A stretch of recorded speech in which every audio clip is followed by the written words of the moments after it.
Welcome to Embracing Abundant Life podcast. I'm your host, Dr. Ava Sparks. Thank you for joining us. I pray that something shared blesses you and encourages you in your walk with Christ. Join me as I speak with this week's guest.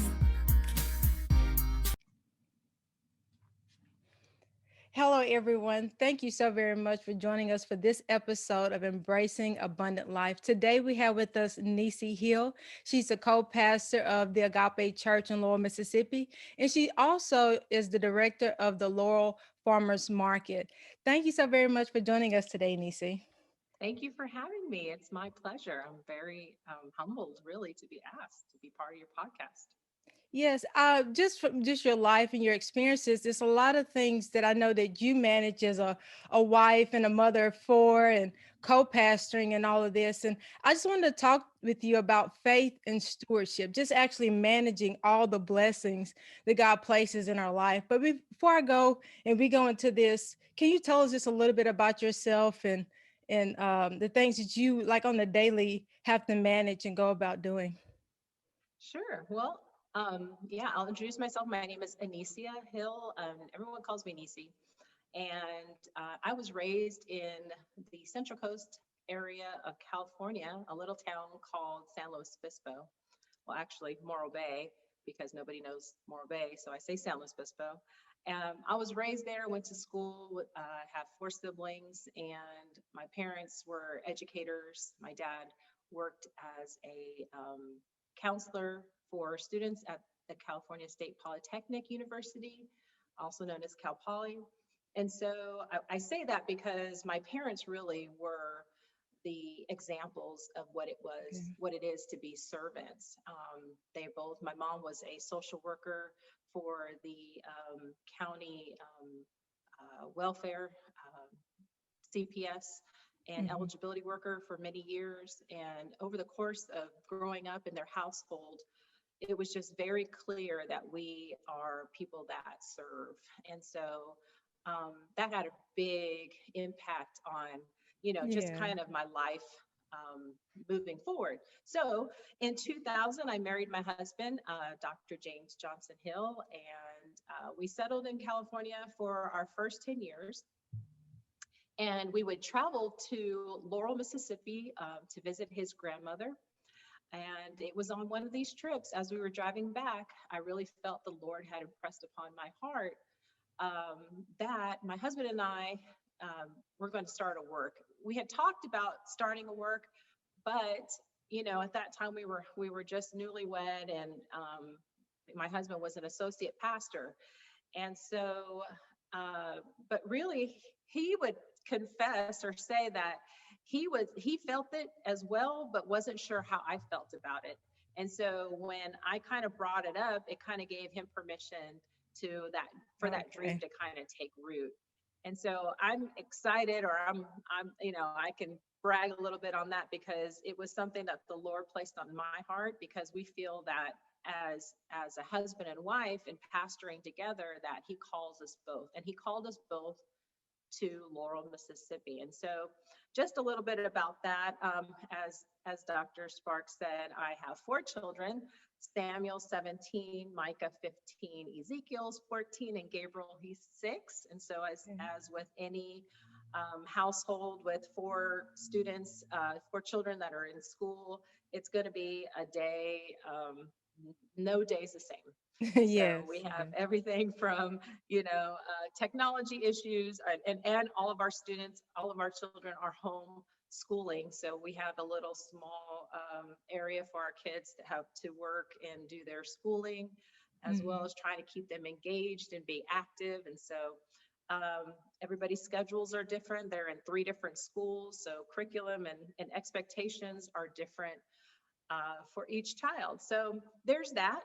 Mhm. Then you have the day to day. I also am the administrative pastor for Agape Church, and so that entails a lot of the bookkeeping and church management. The organization of the church that is my skill set to be able to help my husband with the vision and see that through, and organizing volunteers, as well as our serve teams, and Mhm. just those types of things. The day-to-day business of church, And then you kind of get into just, just being active and staying healthy and doing all those things that you need to do to be healthy, not just physically, but mentally, spiritually. All those things come into play. And if you said, what's your secret? I would just have to say, I mean, it's no doubt it's the Lord that has Okay. just given me um, grace to be able to manage it. I can't say that all times it's in balance, but I believe that He's definitely equipped me in the past 20 years to take it on. And I'm a firm believer that He doesn't give you more than you can bear. So, and you touched on so many different things. It's just showing us just that stewardship is not just my job. It's not that's not the only thing I'm a steward of. There's so many different parts of our life that we're to manage, and not to manage in the sense of always just a duty, but something that we're to take care of, something that we're to nurture. And so we have family, we have jobs, we have other relationships, we have ourselves to take care of, and all of these things are blessings. And we have to, as you said, look to God for the grace so that we can actually do it. And yes, Yeah, we do sometimes we don't pull as much as we need to from when and we do fail. I mean, that's life. Sometimes we do make mistakes, and especially like when you're talking about with the transition and having all the children home and trying to homeschool them, it's like things change. And so you have that period of just trying to reorganize and get creative even, and rethink, how am I supposed to do it in this setting? How am I supposed to manage and take care? I'm gonna change the word from manage just so people don't look at it as a duty, but how am I supposed to take care and nurture the blessings that God has given me? And so yeah, thank you so much for just taking us down there. Just say life is complex. It's a lot out there, but God gives us the grace to manage it all if we look to Him. And another thing you're talking about, just that drastic move from California to Mississippi. And it's nice to have that confirmation. Like you all confirmed each other. Y'all confirmed the vision, or that thought that, okay, this is the next thing for us. And so when transitioning into something big like that, um was it more for you all, was it just like, okay, let's get together, we seek God, or did you all go for outside counsel and guidance on trying to do that? yeah. Well, we actually, at first, I would say that we were just kind of stepping out of the boat onto the water. But I believe in that God, Jesus was there to show us the next step and beyond that. And so we ended up getting connected with an organization called the Association of Related Churches. And they're basically just a church planting organization. They aren't any denomination. They don't necessarily, they believe that the vision is holy, but the Hmm. method is not holy. So you have church pastors from different denominations that are launching that just need Hmm. some systems to be able to be successfully, to do church successfully. I'm sure you all are familiar with the home school, home church, maybe 12 or 13 folks in a living room, and that's fine. There's nothing Hmm. wrong with it. We do believe that, people need to be connected, but what has been taught over, or what we've learned over the process, is that new believers, people coming to know Jesus for the first time, are doing it in new churches. It's Okay. just something about, I think there's a little bit of church hurt in that. And there's a little bit about, just safety and feeling like maybe they can use their gift in a new church, feeling like there's a place for them to be used. And so they kind of helped us learn the ins and outs of how to do a Sunday morning worship experience, as well as how to keep books, how to do things legal, how to make sure that Yes. we are healthy as pastors. That included a marriage assessment to make sure that our marriage was solid enough to be able Hmm. to handle a transition. Um, Many of the pastors and things that we were launched with in that group, kind of a class kind of thing, um, weren't making such a distance change. They were maybe Okay. planning a church in their community, maybe 15, 20 miles away. So they're They familiar and still they had had that people support that that were they going to might go have with them. Yeah, definitely got that from. support. We had to trust, again, moving from Mississippi from California to Mississippi.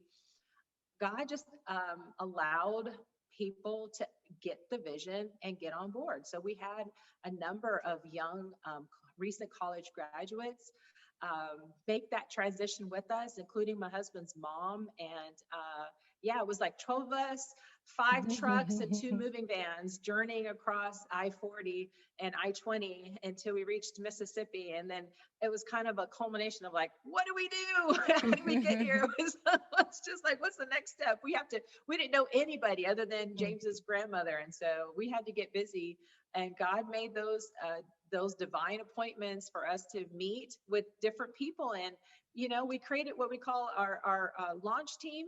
Mhm. So we journeyed into town in January, and we had our first preview service in March. And so definitely that transition. My kids at the time, we had three, where all three of them were under the age of 6. And so Mhm. yeah, that was a big transition with not all the support that I was used to, from where my area is. All my family lives there. And so I had, numerous babysitters, and that just wasn't what I, transpired. So, yes, yes. you had to know, and I had to trust God. And the thing that we always go back to, no matter what, is that God called us here.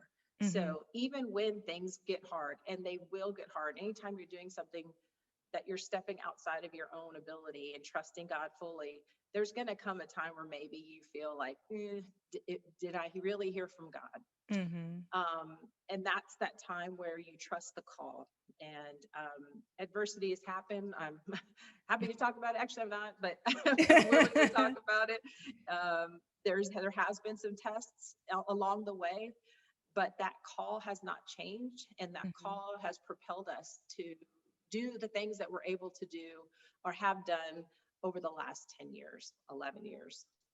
And on this journey, you're talking about this journey, and it started with the vision, right? It started with the call and this passion for something. But after having this, you talked about all these things that needed to come alongside to make it happen, and trusting God to provide those things. And a, a number of people, they see a vision, they have that, but it's hard for them to take that next step and broaden themselves to receive that assistance, that help, that knowledge, that wisdom of experience from others. What for you? What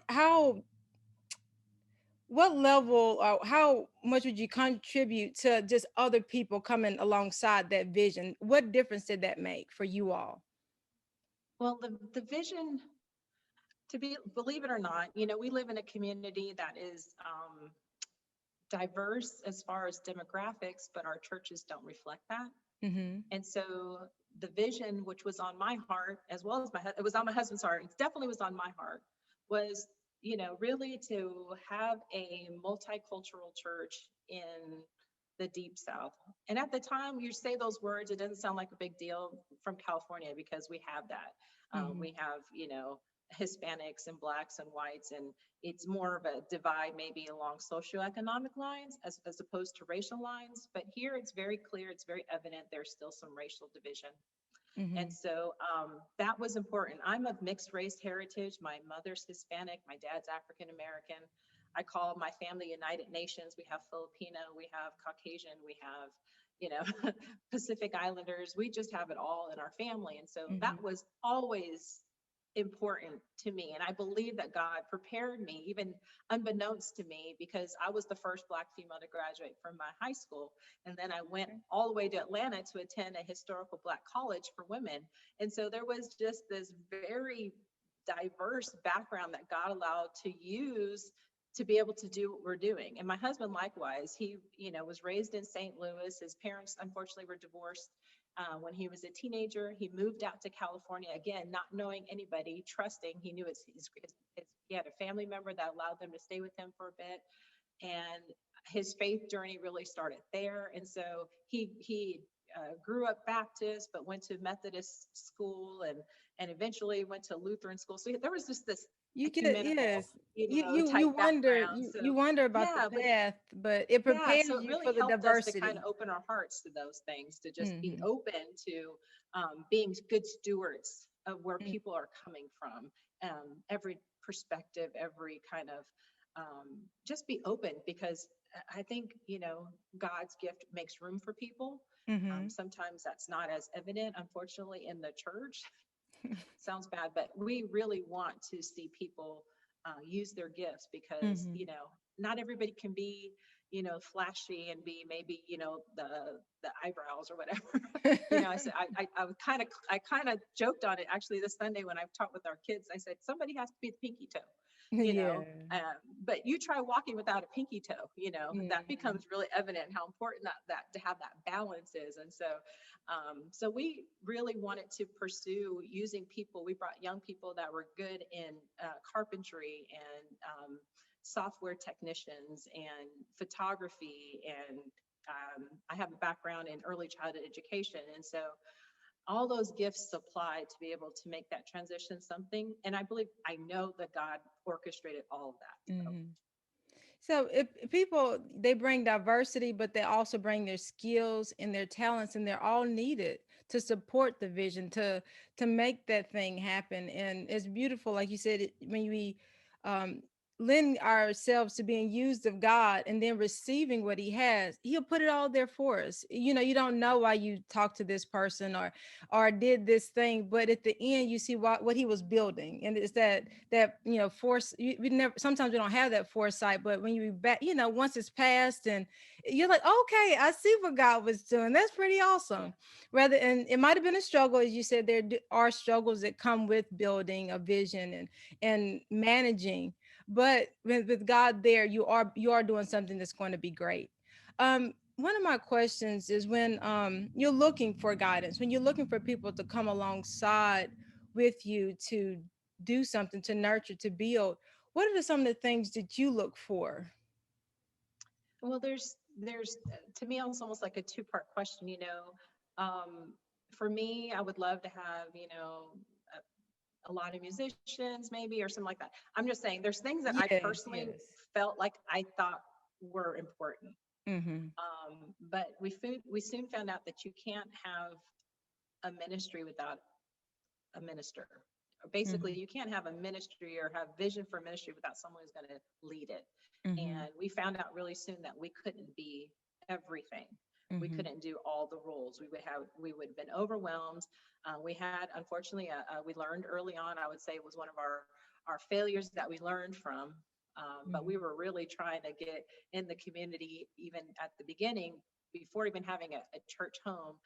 We launched a ministry at our nearby junior college, because my husband had come from being a college pastor, and we had a lot of young people. We thought, hey, this should be easy. We can connect, Mm-hmm. maybe get some young people that might want to come on board, and God can use them. And that just did that puttered out, and it almost took our main focus of getting that church launched Okay. into something that wasn't what God called us here first. If that You makes kind of sense. went back to what you knew rather than trying to actually work on the vision that He gave. You're trying to Exactly. that fail safe. I can make this happen, Right. but God was like, no, I have something else that you're supposed to be working on. Yeah. He has a new work, and that has been probably my testimony. I've always wanted to play piano and be able to be that church, that pastor's wife that, could sing and play from the piano. And he just did not, I didn't get that gift. And so, it, or be able to speak. I've hesitated being in front of people. I felt like my gift has been connecting with women one on one or in smaller groups. But I Mhm. felt that as I've allowed God to use the gift that He's placed in me, um, and use it more often, then there's been a blessing on it, to not just do what's comfortable, but allow God to expand that, because He has more than even what we say we can give ourselves, Mhm. like that we know we're comfortable in. I can always fall back into you know this. But yeah, that's definitely a big part of it, is knowing that sometimes we want to limit what God's potential is in our own lives, or what He Mhm. has called us to do. If we had just stayed, a matter of fact, we had an opportunity to stay where we were in California, and just launch a work there. But it was just God's, just being obedient, Okay. and trusting that he knows what he's doing and staying in that will. And that just really came from just a lot of, just listening and trusting. There's really no other way to say it, And then God brought the people that needed to come. He brought the gifts. He said, "Hey, this person plays the guitar. This person, can help, set up the sound system. This person, knows a little bit about, we were building. We gotten into an old building that needed a lot of renovation.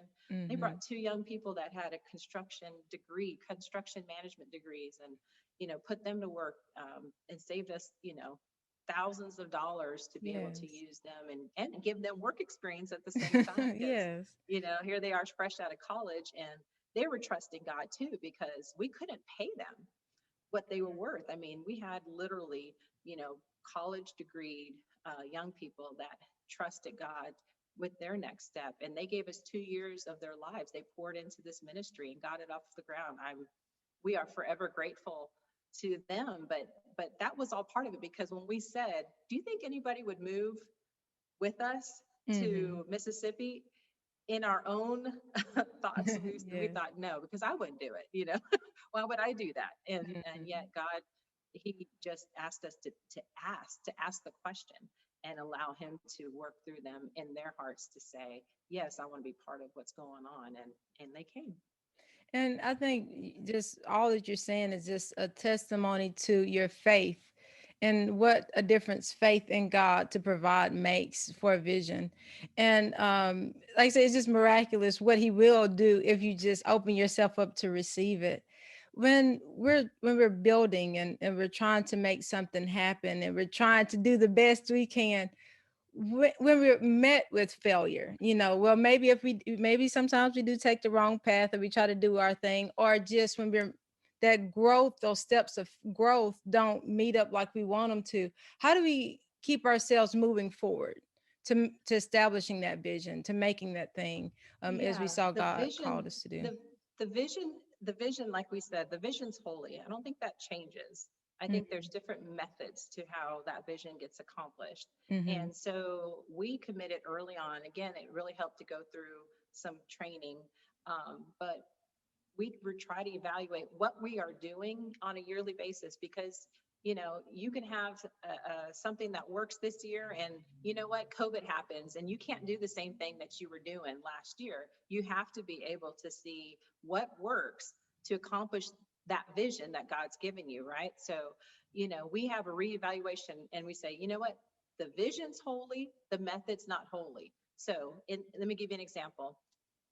If we are doing small groups, and we believe small groups are important, Mm-hmm. life groups or connect groups, however you call them, because we know that ministry happens when someone knows, one of the big things moving from California to the South, I didn't fully realize or understand the importance of, a potluck.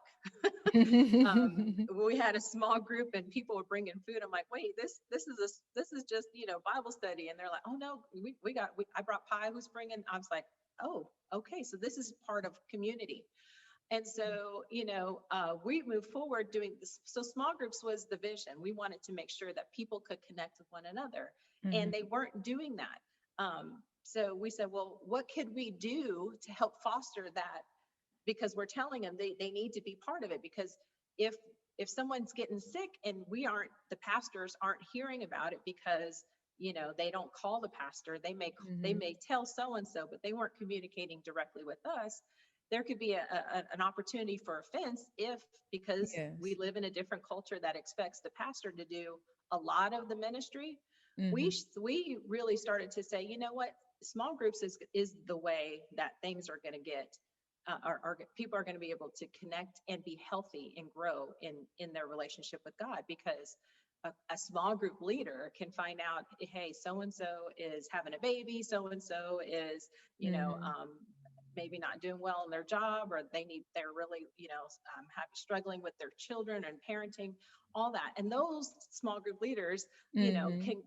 can connect or talk to leadership. So then that way we have that covering, Yes. and so what we ended up doing, honestly, was we bought an entire building to be able to facilitate small groups Mm-hmm. because those weren't happening. We don't have like a Starbucks in our town. I know that sounds Mm-hmm. crazy, and our coffee shops didn't necessarily stay open later in the evening. Now some are, so I don't want to say like we have some great, Yeah. amazing coffee shops in Laurel, Mississippi. I don't want to get in trouble. We have several that owners attend our church as well. So shout out to them. But uh, but so what we did was we said, hey, and our church is a very transition, commuter type church. People aren't necessarily in town; they're all over the county. Mm-hmm. And so somebody may not feel comfortable driving 15, 20 minutes to a more rural area of town, or a different town altogether. So we bought a facility and we made small group rooms, Mm-hmm. intentionally made rooms so people could say there, to remove that excuse of, well, I have nowhere I could do it. I know God's calling me to do this, Mm-hmm. but we don't have a place to do it. I don't feel comfortable, opening up my living room or having to clean up and vacuum and, Yes. put things away. So God allowed us to get a great building not too far from our main campus church and provide those resources to people. And they have been used to the utmost. Matter of fact, we tell Mm-hmm. them like, hey, you guys need to make those groups smaller because our rooms aren't growing, but the potential for them and the potential for people to see that those are available to them when they need them Monday through Sunday has been one of the reasons why our small groups have grown. So Mm-hmm. yeah, the vision is holy, but the method is not. If that changed like it did this year and we had to do online, guess what? We looked at online. What sort of resources can we provide our church members to be able to, still do small Mm-hmm. groups? And that was Right Now Media and Zoom and more training on how to use these tools because it Yes. didn't just because something changed did not change the vision that God called us, and that was to Mm-hmm. help people connect. So you have to have a sort of flexibility and then allow for growth and creativity to help to continue the vision. And a lot of I'm actually reading this book. It's called The Autopsy of a Dead Church, and it's just kind of lines certain things. And it's one of the things that kind of gets and I'm gonna say even us stuck as people, as we don't want to do something different. We liked what we were doing. It catered to our sensibilities, and so we don't move and we don't grow and we don't learn anything new. So then what? Death starts to set in. And so it's good to know that there, if you said that vision is holy, God has given it to you. So that means if he's given it to you to do, he's going to give you what you need to get it done. And sometimes it takes moving from where you are to somewhere else to see exactly how to get it done. And so thank you for sharing that. This flexibility is important with management and growth. And when we look at our commitments, all the things that God has given us, uh when for you, do you all have like some type of mentorship or somebody who you can speak to? You and your husband, y'all talk, and I'm sure, but do y'all have someone that you all speak to help you and guide you, or just nothing else, just a wall to talk to, and as you try to continue to create vision and walk in your calling? Yeah. I think that's such a great question, actually, because, you know, I don't claim to know everything. I don't claim to know, what's coming around the corner. But there's some great churches that through ARC we were able to get connected with that are just 10 years ahead of where we are. So when we first started, we reached out and we said, we want to know what it took to get where you are, Mm-hmm. and if you wouldn't mind, we would love to. We've had vacations together. We've driven to each other's towns, and we have two sets of pastor friends that are really encouragers, and they speak into our lives. Pastor Craig and Patty Wendell of South Point Church in South Haven, Mississippi, and Pastors Hal and Sandra Hardy in Cumming, Georgia. And we would actually, we met doing marriage assessments, Okay. for the ARC for incoming pastors. And we just hit it off. We just really felt connected. We felt that, and they were church plants 33 and 34, and we are church plant 155. So Okay. um, we really connected with them. We said, hey, we need to know how you did that. We need to, they're healthy marriages. We saw that they had families that, and both of them had an adopted child in their family as we do. And so there was just some similarities. And so when we find ourselves stumped, or, we had anything from an employee change that came all of a sudden, or how to do something, technology wise, that maybe, Mm-hmm. that someone who's been down that path has done, they have been great mentors to us. Um, spiritual, spiritual, sisters and brothers in Christ that we rely on, that we trust. And so Mm-hmm. that has been something that, we are held accountable to. Mm-hmm. We find that that's something, when it's nurtured, has been an excellent resource that, we just didn't think of that, and they're like, oh yeah, you could do this. And so that has been such an encouragement. And when things haven't gone the way that we planned, they've also gone through that too. Mm-hmm. And so being able to have people that know the ins and outs of church leadership, because again, it's not that things are going necessarily wrong, but we have to have trusted um, friends, mentors, Mm-hmm. leaders in your life, spiritual fathers, spiritual mothers, to help, because you can sometimes get a little off course if you don't have that balance, I think. And even my husband and I, we've been married 20 years.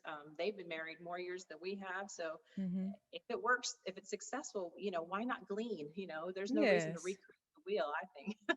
Yeah, and it is by having someone like that. You said they provide accountability. What is it that are you doing what you're supposed to be doing first thing? They Oh yeah. provide just wisdom. I've done it. I've been here. These are some of the things how things can go wrong. These are how things can get better. These are how things may work for you.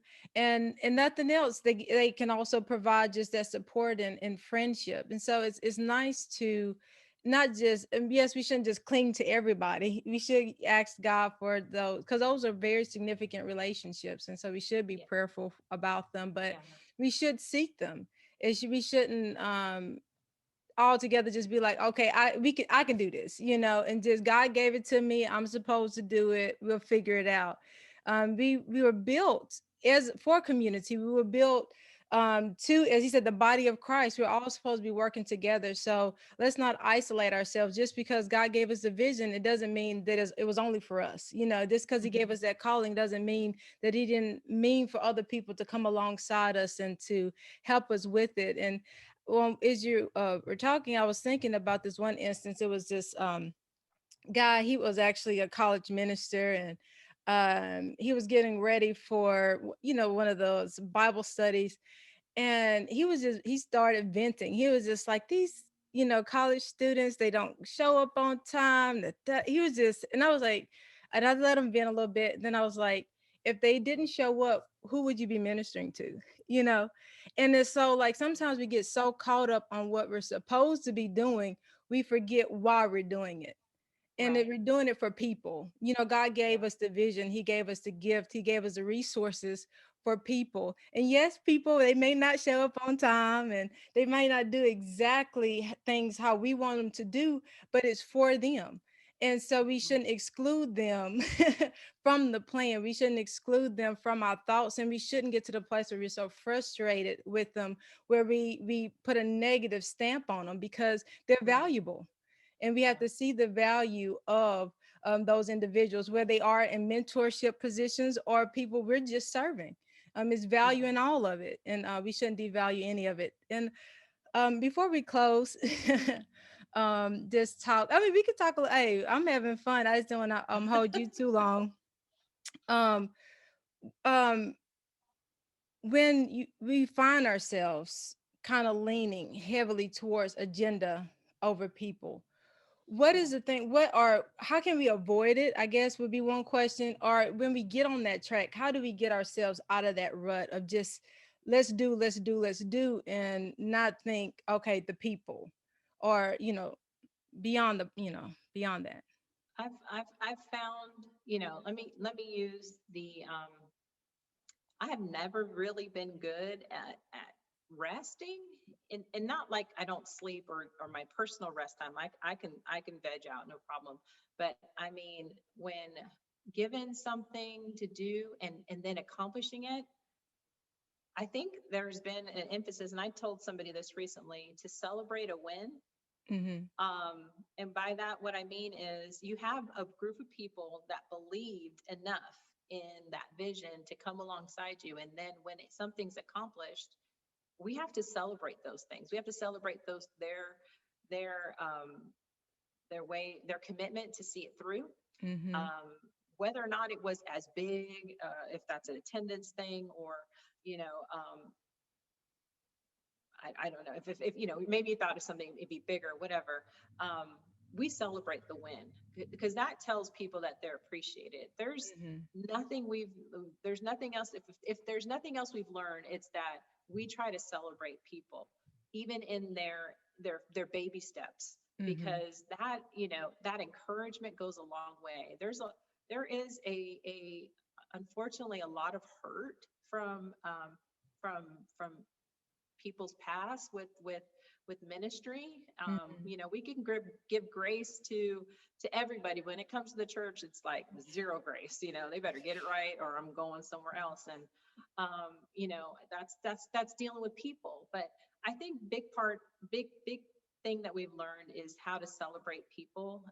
That helps, because it's hard to get down and frustrated and annoyed with people you're celebrating. You try giving somebody Okay. we do that with we do a serve team breakfast, once a Mm-hmm. month.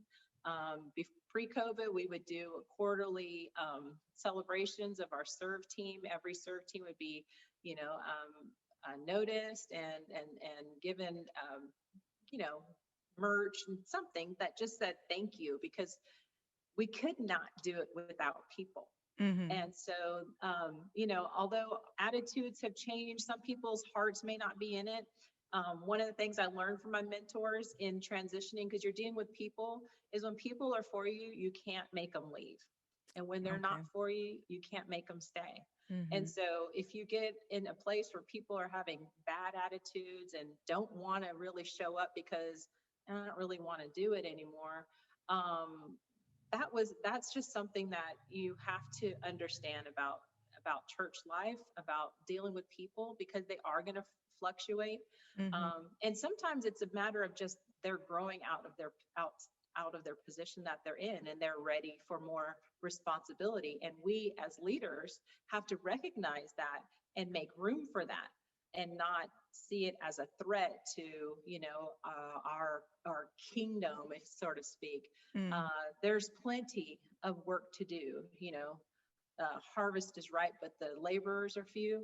So, hey, if being a part of our ministry gets you to a place where maybe we don't know, that may be that stepping stone for somebody to be healthy enough to launch out and start their own Bible study, or who knows, starts their own church. But that has to be a place where, as leaders, we have to be healthy enough to see that God grows. Anything that's healthy grows and Yes, changes. yes. Mm-hmm. And so that has been something that in the past 10 years, and again, I don't always do it perfect, but I can rely on people being people, Mm-hmm. and trying to do our best to convey how much they are appreciated, and deal with things as they come up on a leadership level, and maybe sometimes reevaluate responsibilities. Maybe we offered responsibility too soon. Those are things we could do as leaders, but never Yes. try to make someone feel unappreciated. And so I think that's been a big part of being a steward of people. Yes, just actually not just seeing what's going on, but why is it going on? Why is there this mentality or this attitude, and seeking out how to help if it's your place to help. And if it's not, like you said, there's a time for growth, there's a time for change, there's a time sometime for some people to branch out and with wisdom. And I thank you, because sometimes you don't see that in all leadership positions, not just the church, just businesses. We can see sometimes we can you see in businesses people pigeonholing people from promotions and just branching out, and it's like they you can see such potential in people, and then it's like you and all you can hear them do is gripe because this person is not letting them. Yeah. um and I know I said we're going to end it, but just one more statement, Sure. and you can expound on it. There was just he was actually a businessman, and he was talking about how he would have these ideas. For him they were awesome ideas, and he would put it before the partners or whatever, and he'll have this big PowerPoint, and he's ready, this 30-minute PowerPoint. And by the end of the meeting it was like, oh well, maybe you can share it next time. And he spent all this time on these presentations and all this other stuff, and it was always next time. And he said at first he got, pretty bitter about that, but then he had to see that once he started getting up, he had to see that sometimes leadership sees more than what you see. And so when they see more than what you see, sometimes they know that what you're trying to work on is not for now. And so even though he had good ideas, and even eventually he did was able to implement those ideas for the company, it just wasn't time because they had all these other things going on. So even as people, not saying that's the case all the time, some people are just trying to hold you back, but you have to look at God for wisdom on those instances. So sometimes there are waiting periods. And then and another statement he made was that he had, ideas he thought were so great. He was like, when he, a little while later, when he was actual time to do something, he was like, these are not so great, because it was like he grew, and so even though he was able to use them, he was able to, that time allowed him to better the vision, better that project, better that thing that he thought was, awesome. But it was room for growth, basically. And sometimes Yeah. we don't see that room for growth simply because we have something and we just want to offer what we have, and we don't see the development that needs to go about with it. And Right. but with that being said, in your position as manager of people, and even in your household with children, oh my Yeah. goodness, when they Yeah. think, oh, I can do it. Hmm. Hmm. We How do you say we deal? don't. I'm Uh-huh. listening. We say we don't promote potential. Yeah. My 6-year-old has the potential to be a very smart engineer one day, but he's not in a place that he can handle that type of responsibility. So we don't promote potential. We Mm-hmm. promote character and maturity. Mm-hmm. And I can use that in my household. I can use that with my servant leaders or volunteers and things like that, because there's nothing because character is going to keep you there. Mm-hmm. I could Mm-hmm. get promote somebody and put them in front on the platform, and they are ministering, and they are not, their heart, their lives aren't together, or they're not in a place to be to minister out, and that can cause more problems than seeing somebody who's gifted, just singing a song.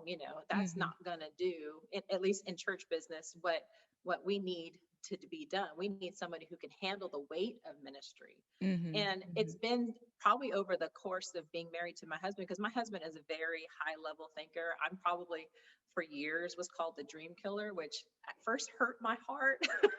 I don't I don't think I'm a dream killer, but I'm probably more of the tasks Realist, and just like. the order. How are we going to do this? Because he'd be like, yeah, we're going to do this, and there's going to be a balloon in the sky, and it's going to pop. I'm like, wait a minute, where are we getting the balloon? So he's like, well, Yeah. you're killing my dreams. I'm like, okay. So I think there's balance. I've learned to fly at 35,000 feet, and I've learned to see, the lower, the ascent and descent kind of things. And so that's been a good coupling with my husband. We just be able to work with each other Mm-hmm. on our strengths. And so, like, so I hope that makes sense. I Yes, do want to just it's seeing emphasize that. that is important. Mm-hmm. Yeah. That, like, I think you said something that's just paramount, is that yes, we all have potential, and it's great, that potential is great, but we shouldn't promote people just because we have potential. We should we should foster potential, but we actually put people in position and places because they have the character and the principles to actually carry the weight of that position and to stay in that position and do what they need to actually do and function, not just in that position, but in life. And Right. so that is very important to see. Yes, don't we're not shooing away potential. Potential is awesome. He's giving it Yeah. to us all, and he's giving it to us for a reason. It's something beautiful, but we need to take the time to actually develop ourselves so that that potential can come and become something awesome. It's not just the potential, but the actual being at the end of it. And we want you to get there. So let's foster Yeah. the character and the Yeah. principles and the Yeah. right mentalities and attitudes. So thank you Yeah. so We very want much for people sharing to that. be, we want people to be at their full potential. And Yeah. if it takes them a little bit longer to get there, we want to encourage them as they get there, Mm-hmm. and tell them, hey, this is what we're seeing. And, a mature person will say, oh, maybe I need to work on that. And, Mm-hmm. and somebody who's not willing to hear it says, well, they just don't see the greatness in me, or they don't see yet what I have. And that's never been really one of the issues. We actually are good identifiers of God-given talent, but it's just like you said, the timing is not right. They hadn't matured enough, and but we want it would be amazing. And lastly, I know I keep saying that. Lastly, the one thing that my husband said when we launched the church is, we had great hearts, people that brought talents, but the thing that would probably, I would say, as a suggestion, I guess, or a way of seeing it is, we need people, and we always will, in a company, in the workplace, in the marketplace, in a church. You need people who can lead people. Mm-hmm. Mm-hmm. And that has been a gift mix that is well sought after. Mm-hmm. Somebody who can assemble people and help them to see that they're important, um, goes a long way, because my husband led a choir, and he didn't play an instrument. Mm-hmm. So, but he had the potential to encourage and get the singers to do what they needed to do, got that out of them, Mm-hmm. um, because he learned how to lead people. And so those are things that I look for in building a team, is who can I identify that has the potential to draw more people, Mm-hmm. and foster that. Or just hit the windows. Oh, Sorry. okay. Oh, it's fine.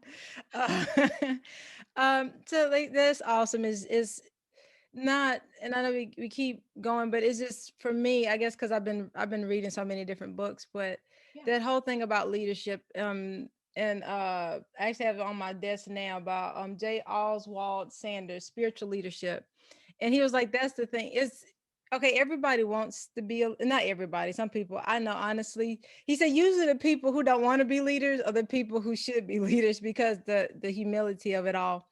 And so that's sometimes those are the people God brings into that position.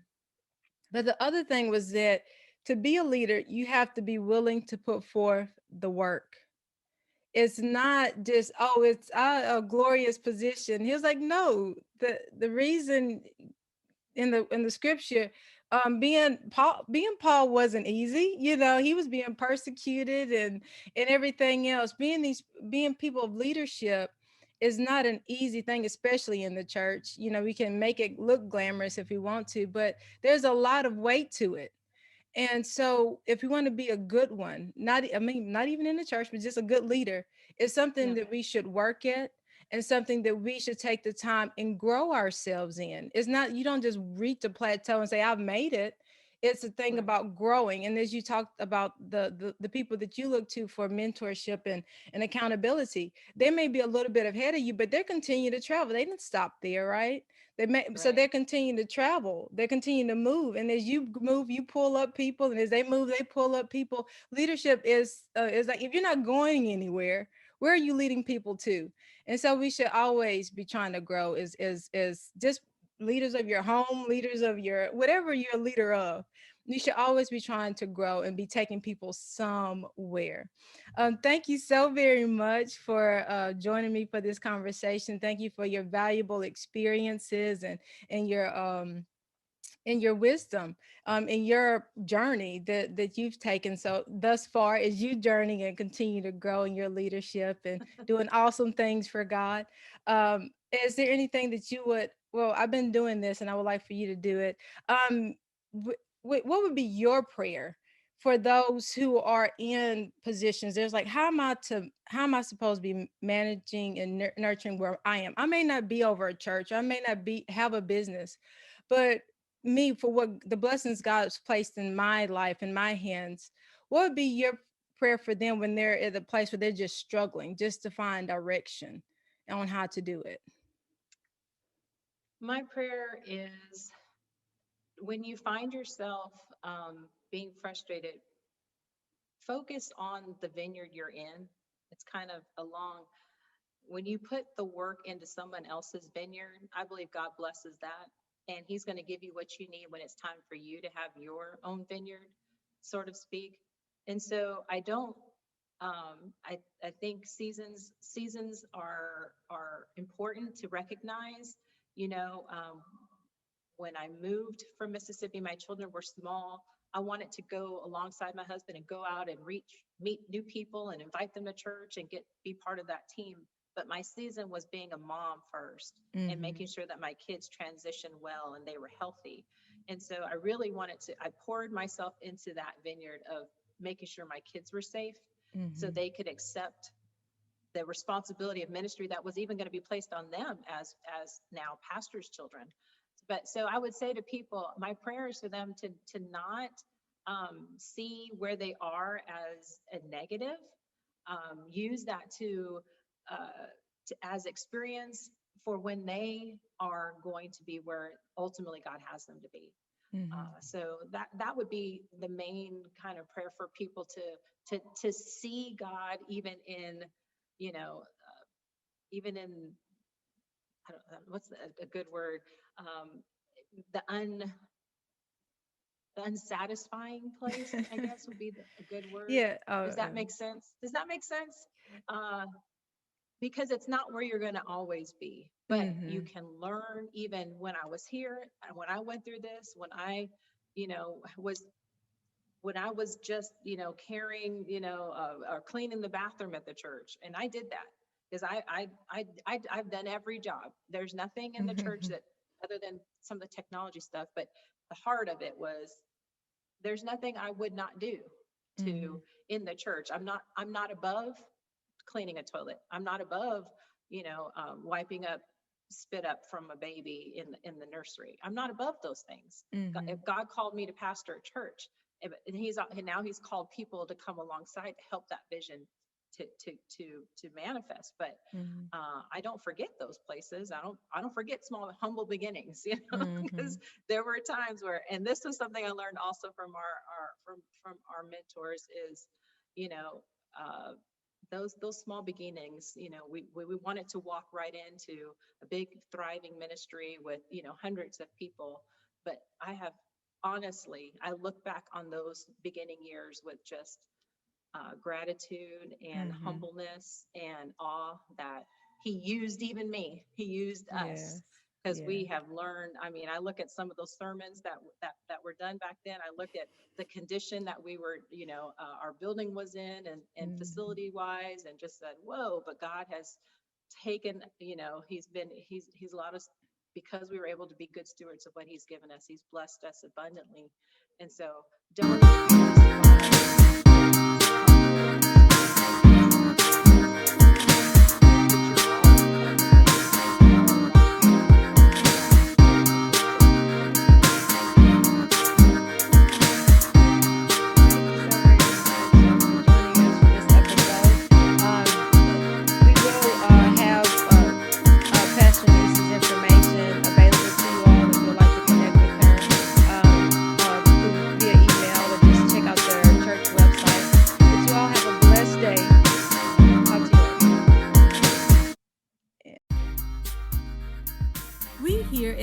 Ministries trust that you were blessed by this episode of Embracing Abundant Life podcast.